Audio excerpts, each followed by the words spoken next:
Hello दोस्तों, स्वागत है आप सभी का स्लीपी क्लासेस में।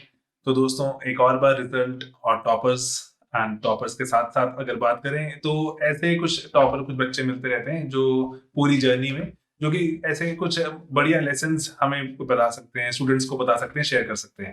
तो let me introduce you all to Shivya. Shivya, जैसे पर्टिकुलरली ऐसा होता है कि ना कि अभी सभी हम ऑनलाइन में सभी डील करते हैं और ऑनलाइन में आज सच कोई बच्चों से ऐसे आज सच ना कोई बात नहीं हो पाती कि सभी कुछ कंप्यूटर के थ्रू बात चल रही है। आपने कोर्स परचेज किया ऑनलाइन एंड आके जैसे आपने पेपर सबमिट किया, बहुत ही जैसे मान सकते हैं कि बहुत ही मैकेनिकल चल रहा होता है कि आप हम तैयारी करा रहे हैं, आप पढ़ रहे हैं। तो लेकिन ऐसे कुछ कुछ बार ऐसा भी हो जाता है कि कुछ स्टूडेंट्स हैं सेम शहर में होते हैं, आगे मिल सकते हैं। और जो प्री कोविड एरा में थोड़ा इजी भी था मिलना, ठीक है, पोस्ट कोविड में थोड़ा मुश्किल हो गया। तो इसीलिए जैसे शिव्या हम और मैं जैसे हम सेम कॉलेज के ही ग्रेजुएट हैं, लेकिन 10-11 साल का फर्क है।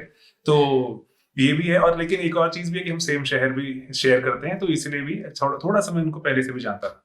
ठीक है, तो ऐसे ही मैं चाह रहा था कि बच्चों से, स्टूडेंट से बात करें। इस बार इनका 261st रैंक है लेकिन लास्ट टाइम भी इनको इंडियन इंफॉर्मेशन सर्विस मिल गया था, रैंक इम्प्रूव हो गया इस बारी। और शायद जैसे जो कहते हैं ऐसा कि मेरे हिसाब से तो बहुत ही बढ़िया इनको मिल जाना चाहिए, ट्रेड IRS मिल जाएगा इनको अगर तो। लेकिन अभी शायद maybe she would want to go for IAS, तो entirely her take। तो शिव्या, पहली बात तो ये congratulations। Thank you so much, sir. Thank you for this introduction, and yeah, I'm very glad to be here with you.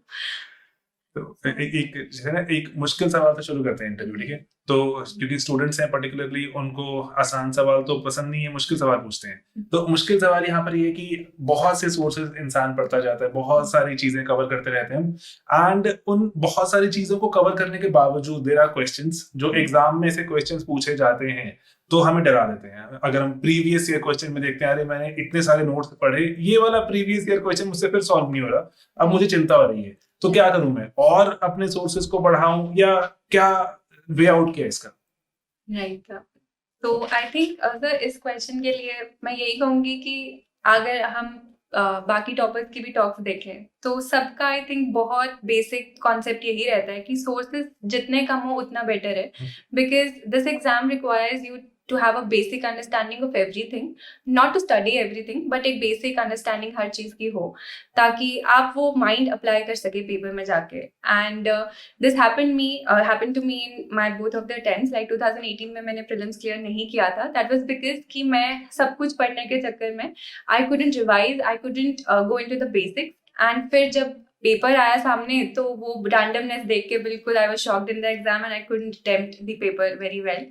And in my 2019 attempt I tried to make that mindset कि paper will be random, questions ऐसे होंगे जो आपको नहीं आते होंगे, so you have to apply your mind there, apply your limited knowledge and try to solve the paper. So I think that is the key to this exam, minimum sources and multiple revisions and very strong basics. Okay, and an open mind. And open mind, of course. और वैसे open mind afterwards भी, जैसे बात कर रहे थे हम कि ओपन माइंड आफ्टरवर्ड्स भी in your job will also help you. Yes sir, surely. मतलब आगे जाके भी आपको बहुत नए नए लोगों से मिलना होता है, आगे करियर में ग्रो करना है, so you have to be very dynamic and very open minded in that sense कि challenges नए नए आते रहेंगे and that what UPSC prepares you for, I think. Exactly. और जैसे वो बात कर रहे थे कि आपने एक तरह के डिजास्टर की प्रिपरेशन करी होती है, दूसरा डिजास्टर हो जाता है, तो आप कैसे उसको टैकल करेंगे अगर सिखाया ही नहीं गया तो। लेकिन ओपन माइंड होगा शायद कर पाए, है ना। नई नई तरह के स्कैम्स की हम बात कर रहे थे जो अभी आते जा रहे हैं। IRS ऑफिसर्स कुछ तैयारी करके गए लेकिन कुछ नए तरह का स्कैम निकल गया, तो open mind will also help there. तो इसीलिए अच्छी ट्रेनिंग है जो पूरे UPSC के प्रोसेस की, जो कि अनएक्सपेक्टेड, अनप्रिपेयर्ड आप अब क्या डील करेंगे, तो शायद मे बी आपका एटीट्यूड डिसाइड करता है। ओके, तो एक आपने जो बात बताई कि पहला अटेम्प्ट दिया, प्रीलिम्स क्रैक नहीं हुआ, तो कुछ ऐसे मतलब बहुत ही वो है जो लाजमी सी चीज है कि डिमोटिवेशन हो गई थी या फिर उसकी गुस्सा आ गया था, नहीं अब इस बार देखना आप क्या करूं। आई थिंक सर जब हम शुरू करते हैं, I was out of college, 2017 में मेरी ग्रेजुएशन हुई थी, तो तब तक ऐसे था कि सिलेबस स्कूल में भी कि सिलेबस आ गया, पढ़ लिया, अच्छे मार्क्स आ गए, तो आई वाज लाइक कि UPSC भी is like the same thing कि आप पढ़ लोगे, सिलेबस है, you study and you go in the exam and marks आ जाएंगे। So that was a shock to me कि पढ़ने के बाद भी मार्क्स क्यों नहीं आए 2018 में, why couldn't I clear?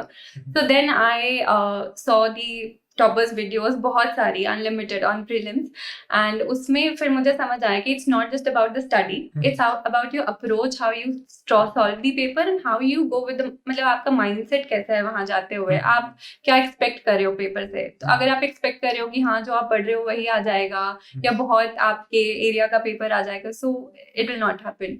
तो आप एक माइंडसेट के साथ जाओगे और सही स्ट्रैटेजी के साथ अगर आप जाओगे एग्जाम में कि कैसे अटेम्प्ट करना है, क्या पढ़ना है और कैसे अटेम्प्ट करना, आई थिंक इक्वली इंपॉर्टेंट है। So I think that was the difference. 2018 और 19 के प्रीलिम्स में अटेम्प्ट इंक्रीज किए, कोई बुक्स इंक्रीज कर दी, नोट्स इंक्रीज कर दिए, टेस्ट ज्यादा क्या? सर सोर्सेज, बुक्स, जितना मैंने पढ़ा बिल्कुल सेम था दोनों अटेम्प्ट्स में मेरे, 18 and 19। The only thing that I change in my attempt was how I attempted the paper. So उसके लिए I solved multiple mock tests, जिसमें मैंने अपनी proper strategy बनाई कि कितने number of questions मुझे attempt करने हैं, उसमें accuracy अपनी जज की कि मेरे guess work कितना अच्छा चल रहा है, should I go for above 90 or below 90। तो वो सब चीज़ें बहुत मॉक टेस्ट देके समझ आई। जो गलती मैंने शायद 18 में की थी, मैंने कोई मॉक टेस्ट नहीं दिया था, मतलब बहुत कम दिए थे, एंड उनको एनालाइज भी नहीं किया, देके छोड़ दिए, बस सारा फोकस था कि पढ़ना है पढ़ना है और पढ़ना है। तो आई think that didn't work. Okay, तो अच्छा, थोड़ा जो वही अगेन एटीट्यूडनल बदलाव आए तो रिजल्ट्स भी डिफरेंट बदलते गए। ओके, तो एक क्विक क्वेश्चन, क्योंकि ऑप्शनल के थ्रू ही हम एक दूसरे को थोड़ा बेहतर जानते हैं, तो ऑप्शनल के बारे में, सोशियोलॉजी ऑप्शनल के दोस्तों बात हो रही है यहाँ पर, तो ऑप्शनल में अगर हम बात करें तो पर्टिकुलरली की सोर्सेज की बात, थोड़ा मार्केटिंग दोस्तों, ठीक है, तो सोर्सेज की बात करते हैं और कैसे अटेम्प्ट किया, कैसे रिटेन किया, इसके बारे में कुछ बताओ। So when I started with this optional, तो it was not very clear कि क्यों जाना है, बस ठीक है इंजीनियरिंग की थी तो वो नहीं ले सकते थे। So इसलिए फिर जब सोशियोलॉजी शुरू किया था तो टॉपर्स के ब्लॉग्स वगैरह पढ़े थे, तो बहुत सारी बड़ी बड़ी बुक्स थी उसमें। तो ठीक है थोड़ा बहुत देखा, but then I came across incidentally your channel on YouTube and I think that was the game changer for me. उसके ऑनेस्टली आई एम स्पीकिंग कि मैंने उसके बियॉन्ड बस एक एसेंशियल सोशियोलॉजी की बुक है उसको रेफर किया था, and your notes were the Bible to me. And अभी भी कोई अगर मुझसे पूछता है कि आप अपने नोट्स शेयर कर दो, so I just refer them to your page कि आप उनका यूट्यूब चैनल खोला, एज इट इज मैंने वही लिखा है अपने नोट्स में। So I think that gave a very objective view of the subject to me, and बहुत strong concepts हो गए थे मेरे उसके बाद। ओके, और मल्टीपल आपने फिर टेस्ट भी लिखे, और उस पे जैसे एक चीज होती है, जैसे टेस्ट लिखते हैं, टेस्ट पे कुछ फीडबैक आता है, तो कई बार ऐसा होता है ना कि लिख दिया टीचर ने फीडबैक, ठीक है मेरे 10 में से मेरे 5 मार्क्स आ गए, आई एम हैप्पी, कि फीडबैक पे कैसे काम किया जाए? सर फीडबैक वही है कि आई थिंक आप जब आपको फीडबैक मिलता है तो आप उस चीज़ को क्रिटिकली मतलब पॉजिटिव वे में लेना चाहिए उसको, नॉट जस्ट कि आप उसको एक सेटिस्फैक्शन होना इज गुड कि आप उससे डिमोटिवेट नहीं हो रहे, but at the same time you need to improve because the competition is so intense कि एक एक मार्क के लिए आपको फाइट करना पड़ रहा है। So until you are not the best और near the best, so it won't work. So I think उसके लिए फिर आप टॉपर्स के जो वो है आंसर कॉपीज उनको रेफर कर लीजिए, या जो आपके मेंटर है उनसे कनेक्टेड रहिए ताकि आप बार बार उनसे फीडबैक ले सकें। So for me it was you, so I think यहाँ पर ना एक पैरेलली एक और चीज भी, जैसे मुझे भी याद आ रहा है कि आपने बताया था कि GS3 के पेपर में क्वेश्चन छूट गया और एक्सीडेंटली छूट गया, पेपर वक्त से पहले खत्म हो गया लेकिन क्वेश्चन छूट गया, तो पैनिक मूड में भी दिक्कत हो जाती है एक्सेट्रा। तो GS पर, और GS का इतना ह्यूमंगस जो पेपर रहता है उसमें जो मेजॉरिटी ऑफ स्टूडेंट्स कंप्लेन करते हैं कि टाइम नहीं मिल पाया पूरा कवर करने के लिए, तो उसके लिए मैं यहाँ पे 2 क्वेश्चन है कि पहले कैसे कि टाइम रहते कंप्लीट करें फर्स्ट, एंड जो उसके पहले तैयारी कैसे करें GS की बढ़िया तैयारी। सर टाइम कंप्लीशन का I think it's very important. In my 2019 attempt maybe I didn't write the best answer, but मेरा ये फोकस था कि पेपर कंप्लीट होना चाहिए, एटलीस्ट मैं एवरेज आंसर पेपर हर आंसर में कुछ ना कुछ लिखा हूँ। सो उसके लिए आप अपना एक कंफर्टेबल स्ट्रैटेजी ढूंढ सकते हैं थ्रू मॉक टेस्ट। जैसे आप डिफरेंट तरह के क्वेश्चन होते हैं हमारे पेपर में, 10 मार्कर्स, 15 मार्कर्स, तो आपको जैसे कंफर्टेबल है आप पहले 15 मार्कर चूज कर रहे हैं या 10 मार्कर चूज कर रहे हैं, तो उस अकॉर्डिंग एक स्ट्रैटेजी, टाइम डिवीजन जैसे मैं अपना प्लान करके जाती थी, तो हर आधे घंटे का मुझे पता होता था कि आधे घंटे में 15 मार्कर्स इतने अटेम्प्ट हो जाने चाहिए और 10 मार्कर्स इतने, फिर नेक्स्ट हाफ एन आवर में इतने, लास्ट वाले में। तो वो चीज़ अगर थोड़ा प्लान रहेगा, एक एक मिनट, नॉट एक एक मिनट बट ओवरऑल आधे आधे घंटे में आप डिवाइड कर दो, तो आई think that helps. And beyond that जो सिलेबस है उसका आई थिंक प्रीलिम्स काफ़ी हेल्प कर जाता है ऑलरेडी हमें। And next very important thing in that is कि आप सिलेबस के साथ ही उसी के अराउंड रिवॉल्व करें, उससे ज़्यादा डिविएट नहीं होंगे, तो एक बेसिक तो क्लियर हो जाएगा, उसके बियॉन्ड तो आपके हाथ में भी नहीं है एग्जाम। तो है ना, वही एक चीज है जैसे जो ओवरऑल आप सब शायद यहाँ पे रियलाइज करेंगे कि एक्टिव ब्रेन है ना, एक इम्प्रोवाइजेशनल और एक एक्टिव ब्रेन की बात हो रही है कि दिमाग हमेशा एक्टिव रखें कि अच्छा हाफ एन आवर में मुझे यहाँ पर पहुंचना है, नेक्स्ट हाफ में मुझे यहाँ पहुंचना है, 15 मार्क 10 मार्क वाला, ठीक है। एक चीज इंटरव्यू अब 2 बार इंटरव्यूज अपेयर हो चुके हो और एक्सेल भी किया पर्टिकुलरली, तो अगर कोई मान लो ये इंटरव्यू आपका देख रहा हो बिफोर इंटरव्यूज, तो क्या प्रिपरेशन स्ट्रैटेजी है? Sir interview I think is the most enjoyable stage इस पूरे जर्नी में, क्योंकि आप स्ट्रेस होता है बट एक डिफरेंट तरीके का होता है, एक्साइटमेंट भी होती है eight the same time, so it's a balance of both. And उसके लिए आई थिंक स्ट्रैटेजी में यही रहेगा कि एक तो हमारा जो डिटेल एप्लीकेशन फॉर्म होता है डैफ, जो आपका बैकग्राउंड वगैरह डिसाइड मतलब उसमें लिखा होता है, सो उसको अच्छे से पढ़ के जाना चाहिए। And then second thing is current affairs, जो न्यूज़ में चल रहा है वो रेफर करते रहो, be very abreast with the knowledge वो happenings around the world उस टाइम पे। and rest I think they are very cordial, and जैसे हम जनरली मॉक्स में देखते हैं कि बहुत इंटेंस एटमोसफियर है एंड जनरली हम होते भी हैं थोड़े नर्वस, वैसा वहाँ बिल्कुल नहीं रहता, तो बहुत ही कॉर्डियल कि automatically they tend they to make you very comfortable, and in fact I was little nervous this time कि मैं शायद ज्यादा ओवर कंफर्टेबल ना हो गई हूँ वहाँ पे, so I think that happens। और एक चीज जो स्टूडेंट्स बहुत ओवरलुक करते हैं मेजरली, जितने भी हम स्टूडेंट्स देखते हैं, या तो ऑप्शन पे बहुत फोकस रहेंगे, जीएस पे ऐसे भूल जाते हैं। हाँ नहीं, तो ऐसे को लेके क्या प्लान है, क्या क्या किया जाए? I think I was one of those students in my 2019 attempt, and it was because of essay कि मेरे मार्क्स कम आए थे, it was below average in essay। तो again the problem was कि मैंने GS सोशियोलॉजी इसी पे ज्यादा फोकस किया, आई वाज लाइक कि ऐसे तो लिखते ही आ रहे हैं बचपन से, तो हो जाएगा। So I didn't write more than 2 or 3 essays in that attempt, didn't make any strategy again, मतलब कंटेंट था बट स्ट्रैटेजी नहीं थी। I think again I am focusing here on strategy, because what happened to me in that attempt was कि मैं paper में देने गई and choice करने में एक तो टाइम लग गया, उसके बाद एक ऐसे पे मैंने ओवर टाइम दे दिया और दूसरे ऐसे पे फिर टाइम ही नहीं मिला, ना ब्रेनस्टॉर्मिंग की ढंग से।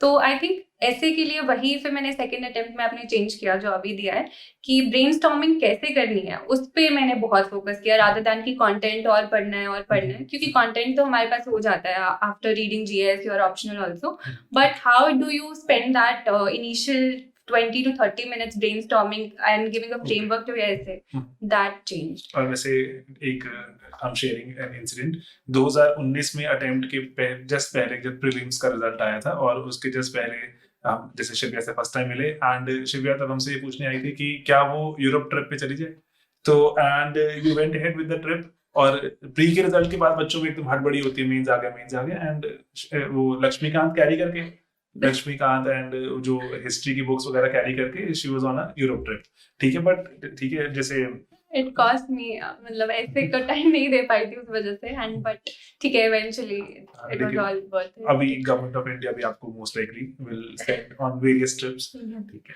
तो ओके, बस एक लास्ट क्वेश्चन, क्विक क्वेश्चन, कि अभी जैसे आगे का प्लान क्या है, कि अटेम्प्ट दोबारा देना है या फिर कि मेरे हिसाब से तो बहुत ही बढ़िया सर्विस मिल जाएगी and you can have a very good life और स्टे इन गुड प्लेसेस, क्या आपका क्या है कि चैलेंज चाहिए? और ऐसे तो I think I'm very satisfied at this moment. So let's see. I'll talk to more people, but yeah, I'm very satisfied right now. So सही, बढ़िया है, and we all wish her कि बिल्कुल जैसे चैलेंजेस आए तो उससे ज्यादा विल पावर भी हो चैलेंज को ओवरकम करने की, और कि चैलेंजेस ना आए तो हम शायद कभी नहीं मांग सकते भगवान से, लेकिन चैलेंजेस आए तो ओवरकम कर लें बस, तो इतना ही मांग सकते हैं, ठीक है। तो बस, एंड दैट वाज शिव्या, और बहुत ही जैसे एक ह्यूमनाइजिंग एस्पेक्ट लगता है मुझे पूरी प्रिपरेशन का, जो ऐसे नहीं बोलते कि हम 50 घंटे पढ़ेंगे दिन में, हम 100 घंटे पढ़ेंगे दिन में, ऐसे नहीं, ह्यूमनाइजिंग एस्पेक्ट की मेहनत करते रहेंगे, स्ट्रैटेजी लगाएंगे, एक्टिव ब्रेन और प्लान से जाएंगे एंड इम्प्रोवाइज करेंगे, अगर अच्छा जो वहां पर जो पढ़े हुए में से बाहर कुछ आया तो ऐसे ही शायद हमें देश में ऑफिसर्स भी चाहिए, ठीक है दोस्तों। तो बस यही था, और अगर if you want to say some last words. No, I just want to say कि don't make this exam your life. From my own experience, make it like it's just another part of your life and enjoy the process. That's it. है ना। एक चीज यहाँ पे, sorry before ending, मुझे एकदम से याद आ गया कि जैसे तुम जॉब करते हो, तुमने ये अटेम्प्ट दिया है, तो बहुत से स्टूडेंट्स हैं जो ऑनलाइन हमारे साथ जो जुड़ते हैं वो जॉब करते हुए पढ़ाई कर रहे होते हैं, और तो ये जॉब करते हुए कितना मुश्किल है? सर थोड़ा टाइम में तो चैलेंज रहता ही है, because there are many people who are just giving their whole time towards this exam, so वो कंपटीशन आपका रिलेटिवली काफी इंटेंस हो जाता है. But still I have many of my friends who are preparing along with it, and if you have a right strategy and right guidance with it, so I think you are good to go. सही है ना, पहले से तैयार किया होगा तो फायदा होगा जी. सही है, ठीक है। And thanks a lot for this interview, and thanks a lot for helping students. ठीक है, ठीक है, ऑलराइट, बाय बाय दोस्तों, थैंक यू।